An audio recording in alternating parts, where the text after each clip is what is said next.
서울여자대학교 사회복지학과에 있는 최혜지라고 합니다. 다시 한번 인사드리겠습니다.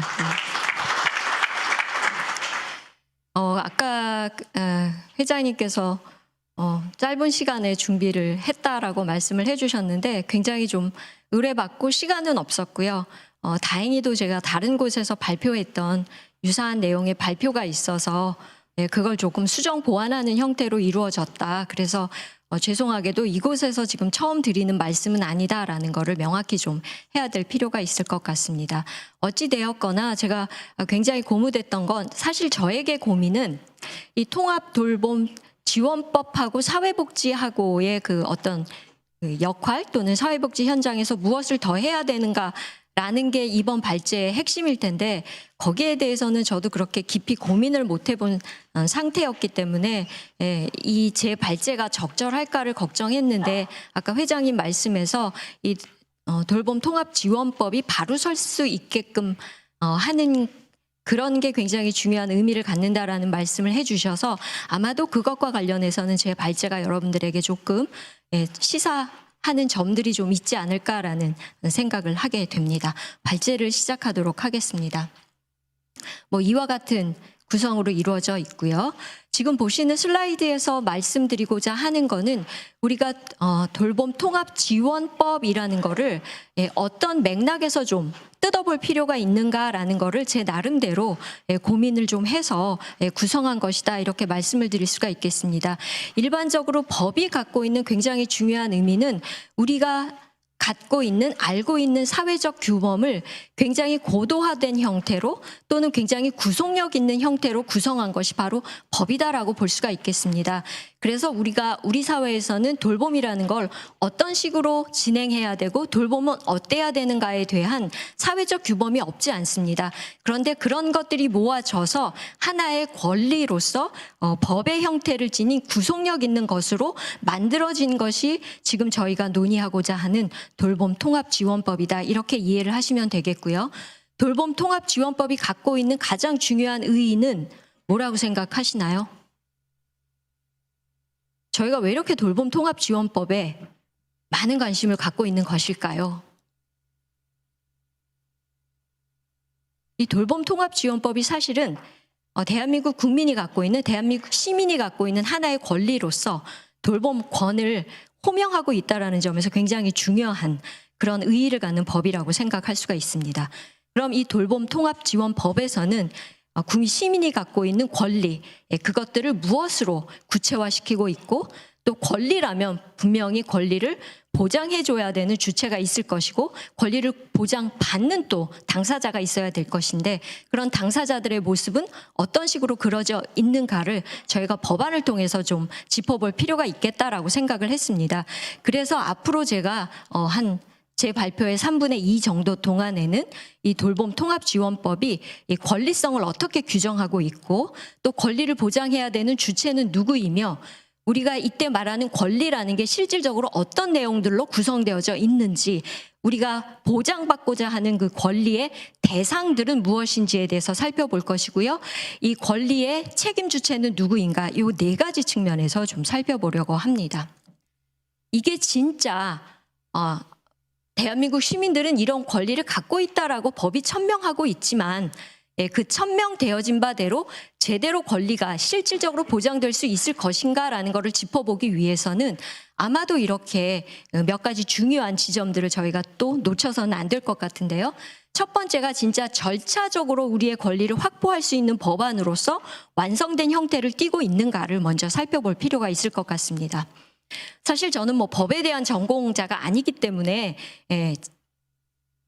이게 저의 어떤 해안이기보다는 다른 분들의 또 중요한 비판들을 제가 참고를 해보면 일단은 이게 우리의 돌봄에 대한 권리들이 권리로서 의미를 갖기 위해서는 절차적 권리를 확보하고 있어야 된다라는 거거든요.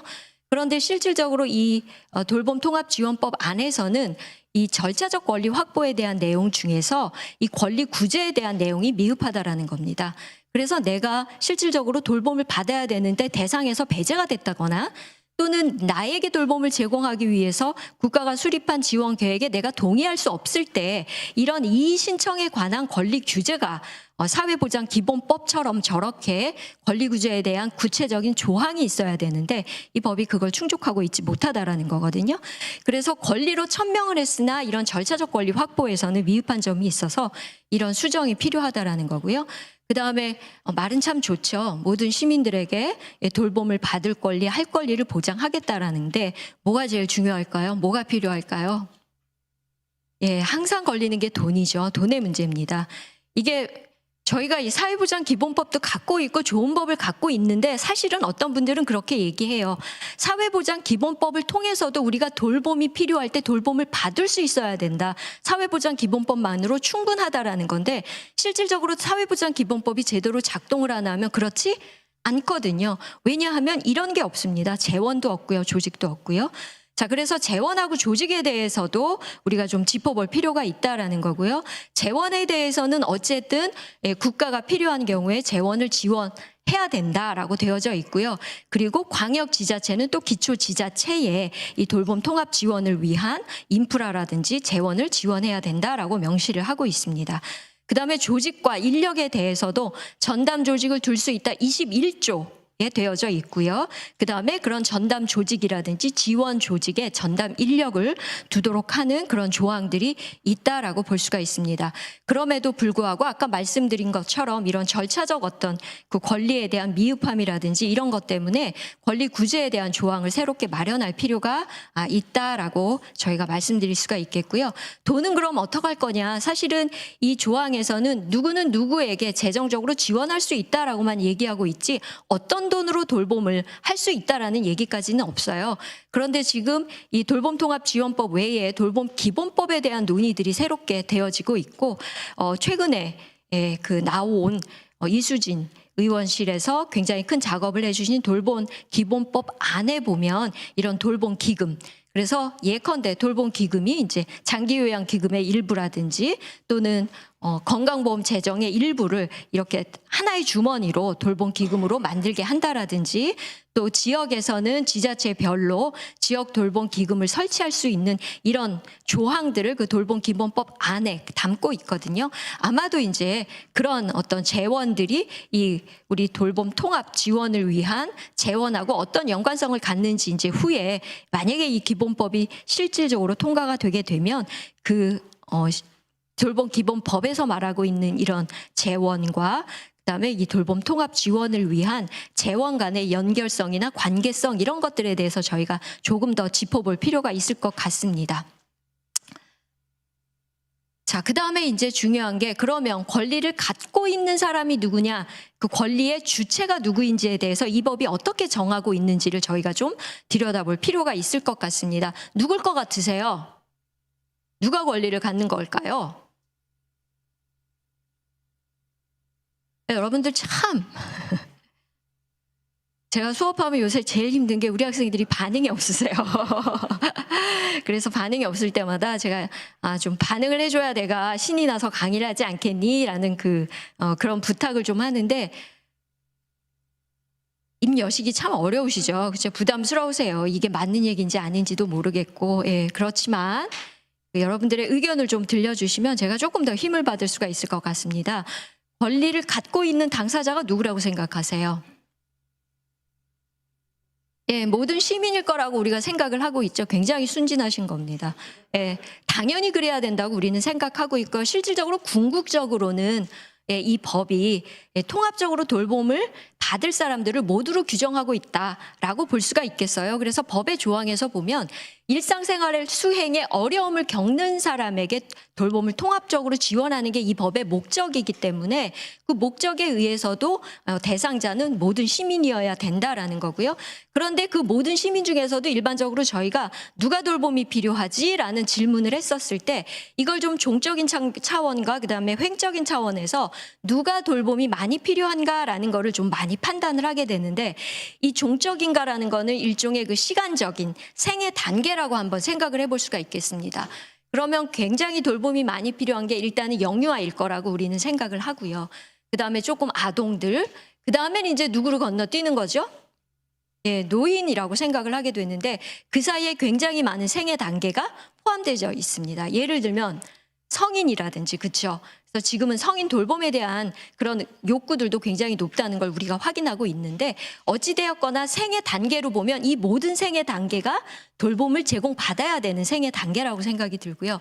횡적인 차원에서는 주로 돌봄이 발생하게 되는 원인에 주목해서 한번 생각해 볼 수가 있겠습니다. 어떤 원인들로 돌봄을 많이 필요로 하게 되는 걸까요? 네, 질병, 노쇠, 그렇죠. 뭐 이런 것들 때문에 장애 이런 것들 때문에 저희가 돌봄을 필요로 하게 될 것이다라고 많이들 생각을 하게 되십니다. 그런데 구체적으로 이 법에서 누가 그러면 그 돌봄의 권리를 갖고 있는 권리의 주체인가라는 거를 시행령을 통해서 구체화하도록 하고 있고요. 지금 만들어지고 있는 시행령 안에 의하면 우선은 65세 이상의 노인과 중증 장애인을 중심으로 이 법이 실제화되기 시작할 것이다. 이렇게 보여집니다. 그래서 보면 시행령 2조에 장애인하고 그다음에 노인이 집중적인 대상임을 명확히 하고 있고요. 그다음에 그 외의 대상에게 돌봄을 제공하고 싶다면 그런 지자체가 있다면 지자체 마음대로 못하게 하고 있어요. 이걸 또 보건복지부 장관하고 협의해서 해라. 그래서 마치 지자체의 자율권을 대상자 선정의 자율권을 주는 것 같지만 굉장히 보건복지부 장관의 통제 하에서 대상자를 선정을 하도록 하고 있습니다. 중요한 건 여러분들 제가 지금 우리 한국복지연대의 그 여러 그 대표들께서 오셨는데 보니까 우리 지역아동센터 대표님께서도 오셨고 또 청년들과 관련된 일을 하시는 분들도 오셨고 그런 분들이 지금 통합돌봄에 관심을 갖고 계신 이유는 우리가 돌보는 아이들도 우리와 함께하는 청년들도 당연히 여기에 대상이 될 거라는 그런 생각들과 기대들을 갖고 계실 것 같은데요. 아직은 아니라는 거고요. 이 법의 지금 시행령에 의하면은요. 자, 그런 방식이 지금 무슨 문제가 있느냐라는 건데요. 저는 굉장히 이거를 염려합니다. 우리가 항상 어떤 제도를 처음에 시작했을 때 누가 이 안에 들어올까를 골라내거든요. 그래서 일단은 가려서 그게 누가 됐든지 간에 특정한 집단에게 이름을 붙이고 그런 이름을 붙인 집단들을 하나씩 대상자로 넣는 방식을 취하고 있거든요. 그런데 그런 방식이 갖고 있는 문제는 뭐죠? 이렇게 포섭하는 방식은 누군가는 반드시 거기에서 배제될 수밖에 없는 필연적인 운명을 갖고 있기 때문에 반복적으로 누구는 배제시키는 그런 결과를 갖게 되고요. 사실은 저희가 돌봄 통합적 돌봄이 필요하다라는 거에 주목하게 된 굉장히 중요한 이유 중에 하나는 기존에 갖고 있었던 장애인 활동 지원이라든지 또는 노인장기 요양이라든지 노인 돌봄이라든지 이런 제도들을 통해서 커버되지 못하는 혜택을 받지 못하는 너무 많은 분들이 지역사회에서 돌봄 없이 혼자 사망을 하신다라든지 또는 그런 분들의 돌봄을 떠안은 가족이 그야말로 간병살인이라는 아주 비극적인 것들을 경험하는 그런 문제의식 때문에 발현이 된 건데 여기에서도 또다시 무엇이 똑같은 스토리가 재현이 되는 거거든요. 그래서 다시 장애인이 호출이 되고 다시 노인이 호출이 되는 이런 또 다른 포섭과 배제의 전략들이 되풀이되면서 왜 이게 이런 법이 우리에게 필요했는가라는 근본적인 법의 취지를 지금 잠깐 우리가 잊은 게 아닌가라는 점에서 좀 안타깝다라는 거고요. 또 중요한 거는 누가 이 안에 들어올 것인가라는 것에서 들어가는 순서가 굉장히 정치 세력화된 집단부터라는 거거든요. 그래서 정치적으로 본인들의 목소리를 충분히 효과적으로 잘 대변하는 분들은 들어오시게 됩니다. 그런데 그렇지 못한 누구도 본인들의 목소리를 대변하기 어렵거나 정치 세력화의 정도가 낮으신 분들은 아무래도 후순위로 밀리게 되시는 그분들의 욕구가 없는 게 아니거든요. 욕구가 쟁점화되지 못함으로써 이런 것들이 반복되어진다라는 거고요. 저는 여기서 굉장히 중요하다라고 생각하는 게 이게 지금 돌봄 통합 지원이에요. 통합 지원이거든요. 그러면 모두가 대상자가 되는 게 아니고요. 돌봄에 대한 욕구일지라도 통합적인 욕구를 갖고 있는 분들에 우리가 주목해야 되는데 지금 보면 노인이라든지 장애인이라는 분들이 물론 통합적인 욕구를 갖고 계실 가능성이 높은 분이지만 노인하고 장애인은 욕구의 통합성보다는 욕구의 지속성 면에서 굉장히 중요하신 분들이거든요. 그래서 마치 통합적 욕구라는 것과 지속적 욕구를 지금 스러워하고 있는 거는 아닌가. 내가 지금 질병 때문에 당장 6개월 뒤에는 도움이 필요하지 않겠지만 지금은 내가 누가 돌봐주지 않으면 죽을 수밖에 없는, 누구의 돌봄도 받지 못하는 상황에 있는 이런 분들을 포섭하는 것, 그걸 사실은 이 법이 목적해야 함에도 불구하고 이런 지금 우리가 그동안 겪었던 유사한 지금 우려들이 반복될 가능성이 있다라는 거죠. 그래서 이제 중요한 거는 이렇게 종적인 면에서 질병이나 노쇠, 횡적인 면에서 노년기 이런 식으로 누구를 골라낼 것이기보다는 차라리 그렇게 한꺼번에 너무 많은 사람들을 다 돌보는 게 어렵다면 욕구가 중한 정도를 따져서 그게 연령이나 어떤 다른 이름을 갖지 못한 누구일지라도 어떤 그런 돌봄의 요구도에 의해서 우리가 대상자를 이름 없이도 대한민국의 시민이라는 이름만으로 이 돌봄 통합 지원의 대상이 되어야 되지 않을까라는 생각을 좀 해보게 됩니다. 그럼에도 불구하고 야, 너무 어렵다. 뭐 쉽지 않겠죠. 그 현실적인 어려움은 충분히 이해가 됩니다. 그래서 나름대로 인프라도 있고 우리 경험도 있는 노인하고 장애인부터 먼저 시작하시겠다면 그러면 장기적으로 아동은 언제쯤, 성인은 언제까지 이 법의 대상이 될 수 있을지에 대한 장기적인 대상자 확대의 구체적인 플랜을 갖고 있어야 되는 게 아니냐. 라는 제안을 좀 드려보고 싶다라는 거고요. 자, 그 다음에는 이제 권리의 대상에 대해서 이야기해 보도록 하겠습니다. 권리의 대상이라는 건 여기서 제가 말하는 권리의 대상은 무엇들을 나의 권리로 인정할 것인가, 다시 말하면 이 돌봄 통합 지원을 통해서 어떤 것들을 내가 받게 될 것인가라는 그 돌봄의 내용을 구성하는 것들이 무엇인가에 대한 것이다라고 이해를 하시면 되겠고요. 법령상 의료, 요양, 돌봄 이것의 통합성을 굉장히 강조하고 있고요. 법에서 보면 15에서 19조까지 지금 주된 것들이 이렇게 한 5가지 정도의 것들로 내용이 구성이 되어 있습니다. 그래서 보건의료라든지 또는 일상생활 돌봄에 이르기까지 5가지의 내용의 돌봄들을 제공하는 것으로 되어져 있습니다. 그런데 실제로 이렇게 돌봄 통합 지원이 이루어지게 됐을 때 이런 5가지 내용의 돌봄들을 우리가 통합적으로 지원받을 수 있을까라고 실제적으로 우리가 갖고 있는 그러한 돌봄에 대한 권리가 실제화될 수 있을까라는 것들을 들여다보면 뭐가 제일 걱정되세요? 어떤 걸 받기가 제일 어려울 것 같으세요? 핵심은 의료, 요양, 통합이에요. 사실은 이게 출발할 때부터. 그런데 의료, 병원에 가면 뭐 쉽게 받을 수 있는 게 의료이기는 하지만 그럼에도 불구하고 지역에서 우리가 1차적인 의료 기반이 굉장히 약하기 때문에 이분들이 굉장히 낮은 수가를 가지고 누구의 댁에 방문해서 그분에게 돌봄 서비스와 더불어서 이런 보건의료 서비스를 제공할 가능성이 지금은 그림이 그렇게 좋지 않다라는 거고요. 지금 시범사업 운영 중입니다만은 여전히 재택의료센터가 지금 전국에 153개에 불과할 135개에 불과할 정도로 실질적인 지역 안에서 이 의료 통합에서 굉장히 중요한 축을 차지하고 있는 이 의료를 제공하는 기반 자체가 굉장히 취약하다라는 거고요. 그 다음에 이제 또 어떤 것들이 또 걱정이 되세요? 그냥 들으러만 왔는데 자꾸 여쭤보니까 또 하나 지금 굉장히 염려되는 건 이제 주거에 대한 부분들도 염려가 될 거라고 생각이 들고요. 또 굉장히 중요한 핵심은 지역 간의 편차입니다. 그나마 여기는 뭐 의료가 낮지만 또 굉장히 또 열악한 의료 기반이 더 열악한 곳들도 있겠고요. 그래서 지금 나온 지금 여러분들 자료집에도 제시가 되어져 있는데 이게 지금 지역별로 시범 사업을 하고 있는 곳에서 지자체별로 또는 구체적인 그 돌봄의 분야별로 대상자들의 욕구가 얼마나 충족됐나를 보여주고 있는데 여기서 지금 우리가 얻을 수 있는 굉장히 중요한 거는 특정 분야의 돌봄, 특정 분야의 서비스에 대한 충족률이 낮다라거나 그게 이제 대표적인 게 주거고요. 그다음에 특정 지역에서 특별히 또 욕구 충족도가 낮게 나타나는 이런 지역 간의 편차를 저희가 확인할 수 있다라는 거거든요. 그리고 여기서 굉장히 중요한 거는 이게 개인이 갖고 있는 그 돌봄에 대한 욕구를 통합적으로 지원하겠다라는 건데 내가 받고자 하는 그런 돌봄의 욕구가 이미 요양 서비스라는 형태로 이미 장애인 재활 지원이라는 형태로 제도화돼서 존재한다면 굉장히 심플합니다. 그런데 사실은 우리가 갖고 있는 돌봄의 욕구들은 그런 제도들이 커버하지 못한, 제도화되어지지 않은 그런 돌봄의 영역들이 굉장히 많이 필요할 거다라는 거고요.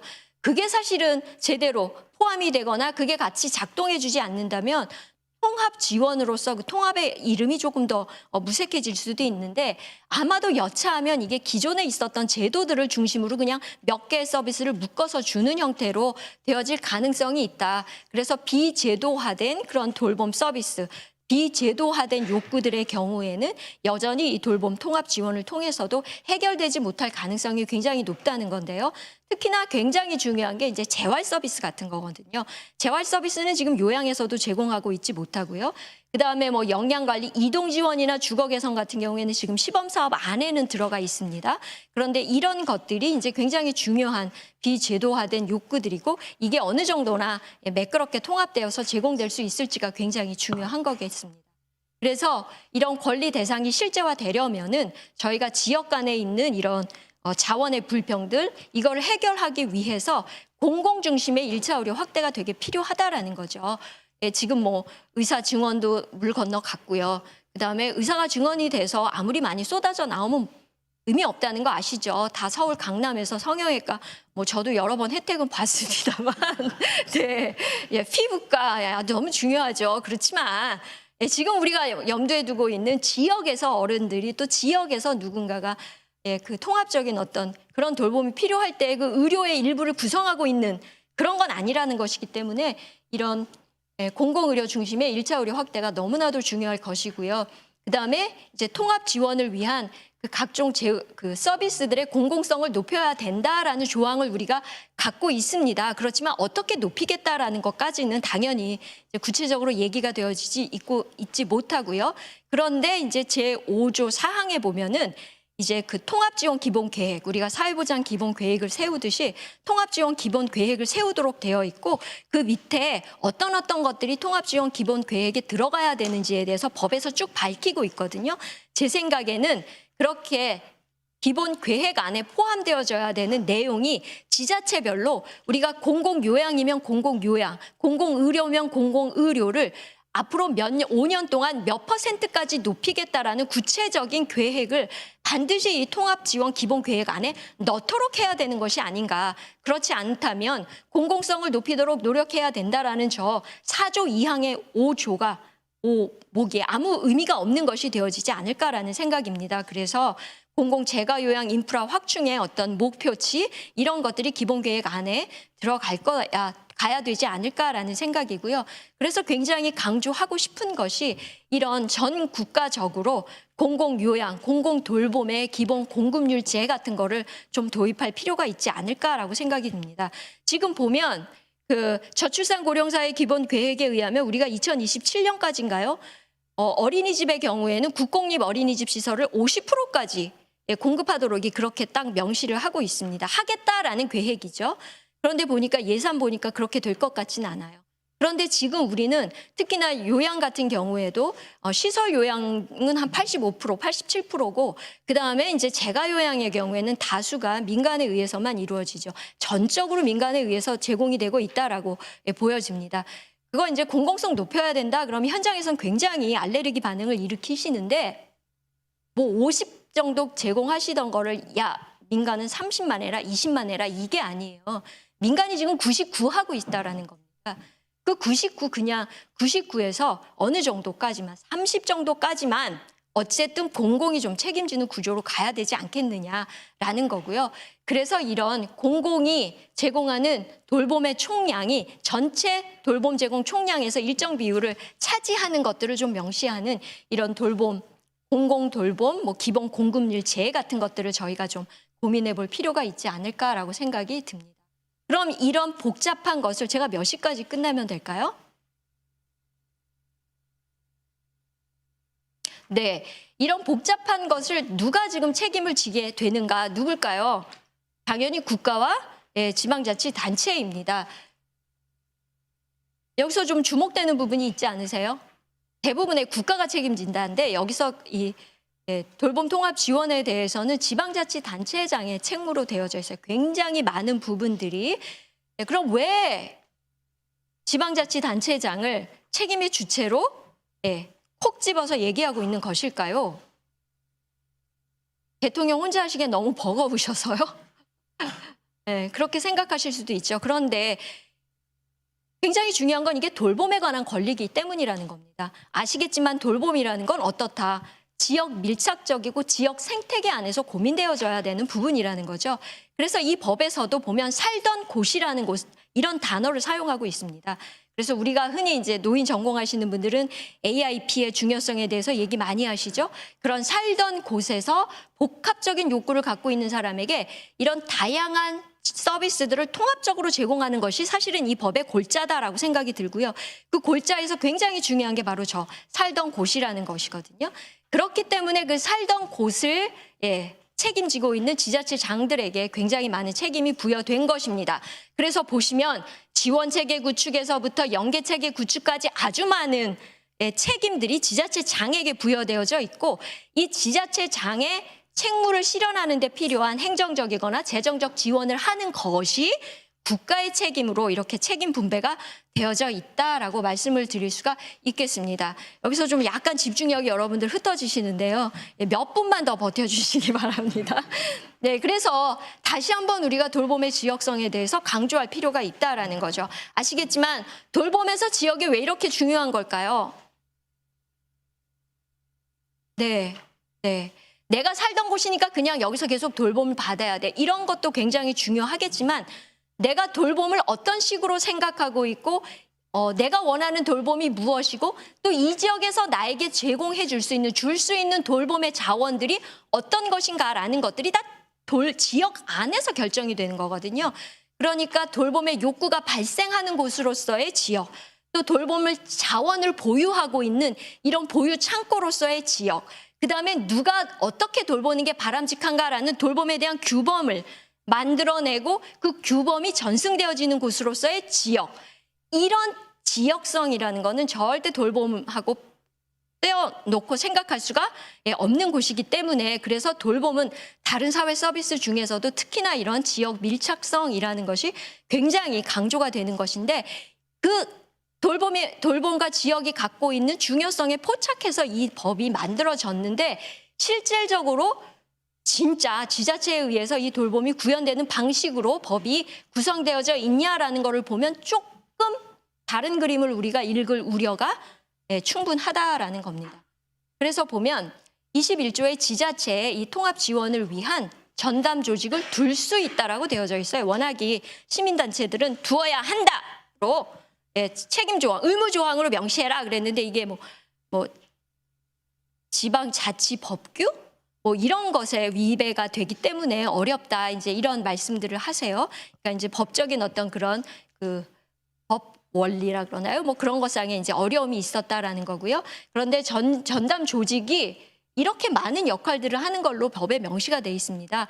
이렇게 다양한 역할을 하는 전담 조직을 둘 수 있어서 되겠느냐라는 문제의식은 여전히 있습니다. 두어야 함에도 불구하고 이게 될까 말까인데 그래서 이제 법에서는 둘 수 있다라고 하고 반면에 이제 전담 조직을 또 어떤 곳은 설치할 수도 있겠고요.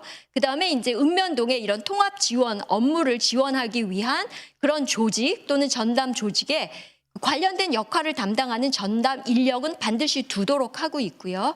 그다음에 전담 인력의 업무도 굉장히 다양하게 규정을 하고 있습니다. 여기까지는 저희들이 기대할 수 있는 일들이죠. 그런데 이제 이 법이 갖고 있는 굉장히 중요한 특징 중에 하나가 25조에 전문기관이라는 곳이 이제 어떤 곳이다라고 명시를 하고 있고요. 전문기관들이 어떤 것들을 할 수 있겠나 하면 그 법에서 10조라든지 12조라든지 29조를 통해서 실질적으로는 여기서 지자체에서 책임져야 되는 지자체 전담 조직이 해야 되는 이 굉장히 다양한 일들을 전문기관에 위탁할 수 있다라고 되어져 있어요.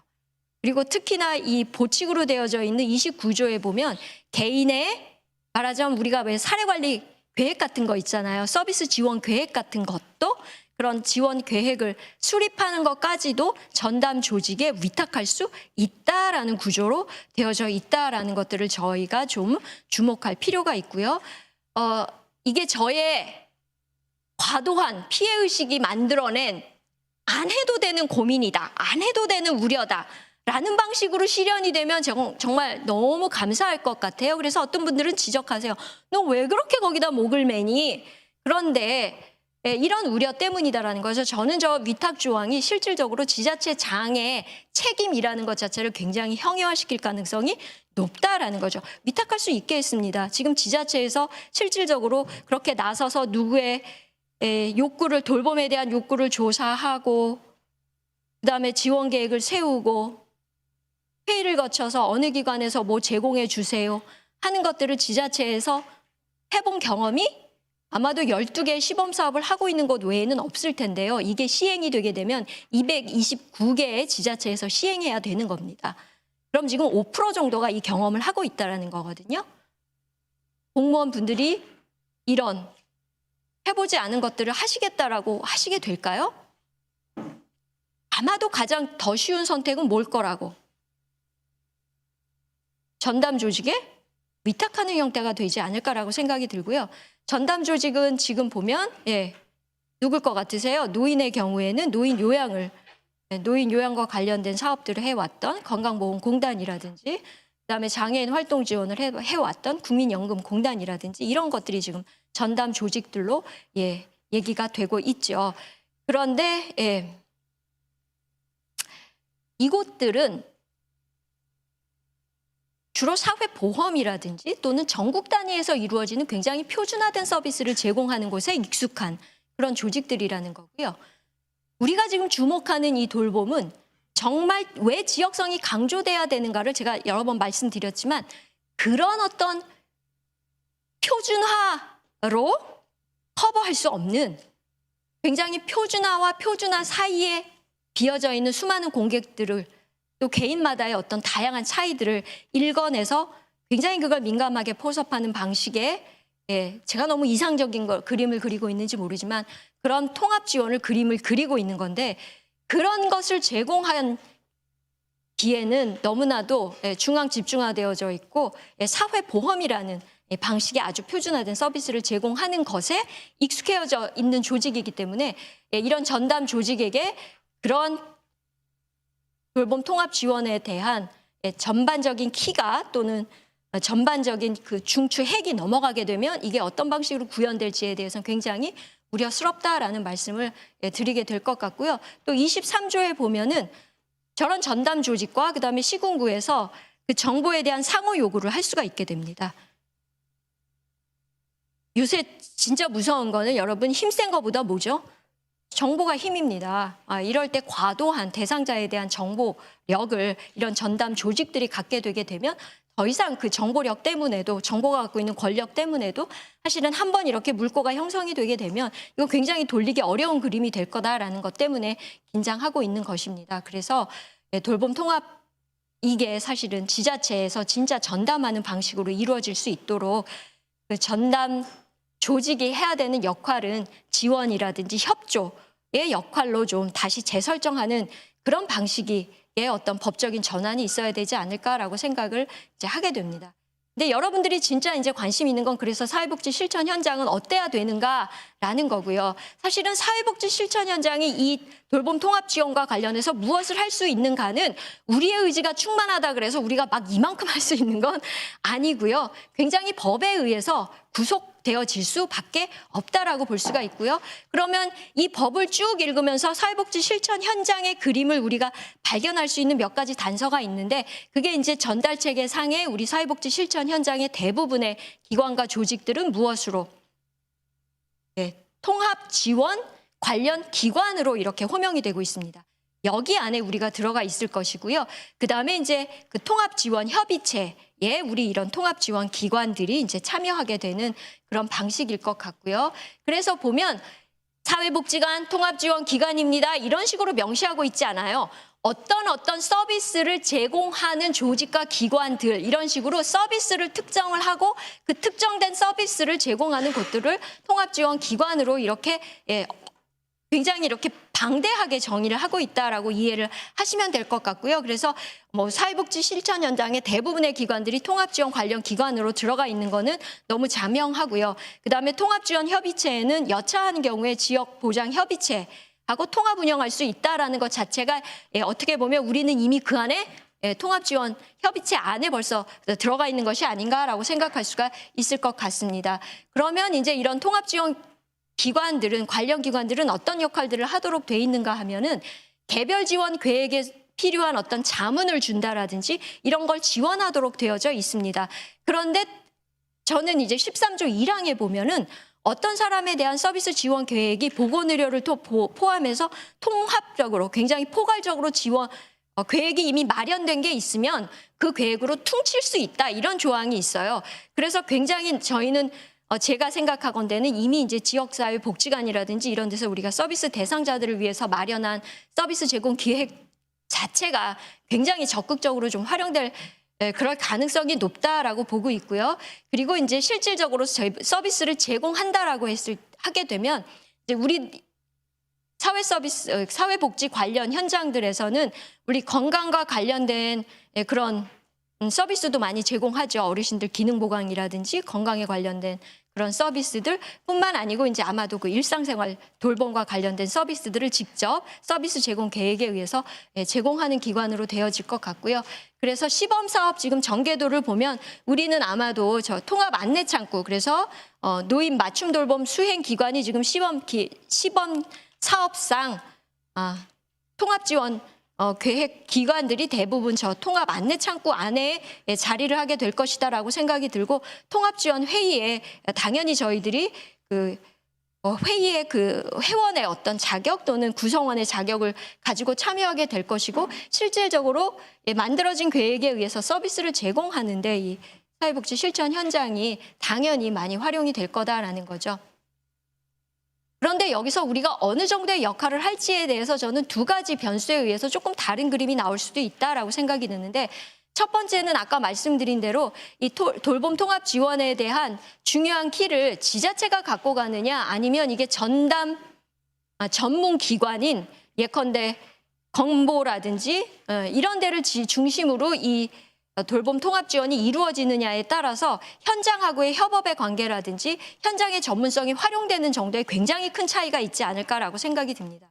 그래서 지자체 중심이라면 사실은 우리의 역할이 더 중요해지고 더 많은 역할을 할 수 있을 것이라고 생각하는 반면에 아마도 전문기관들이 키를 갖게 되면 지역에 있는 이런 사회복지 현장하고의 협업의 관계나 우리의 역할이나 우리의 전문성들이 활용될 가능성은 아마도 과한 우려인가요? 낮아지지 않을까라는 그런 생각을 좀 해보게 되고요. 그다음에 권리 대상, 이 돌봄 서비스에서 일반적으로 어떤 돌봄 서비스들을 중심으로 구성이 되느냐에 따라서도 달라질 수 있다. 아까 말씀드린 대로 이미 제도안으로 들어온 서비스들 중심, 요양이라든지 뭐 이런 것들을 중심으로 돌봄의 내용들을 구성하게 되면 실질적으로 실천 현장에서 큰 역할을 하지 못할 수도 있는 거고요. 반면에 이제 일상생활 지원에 대한 거, 일상생활 돌봄에 대한 서비스들이 중요한 서비스들로 강조가 되면 그때는 뭐 저희밖에 없죠. 제가 생각하건대 우리밖에 나설 자가 없다.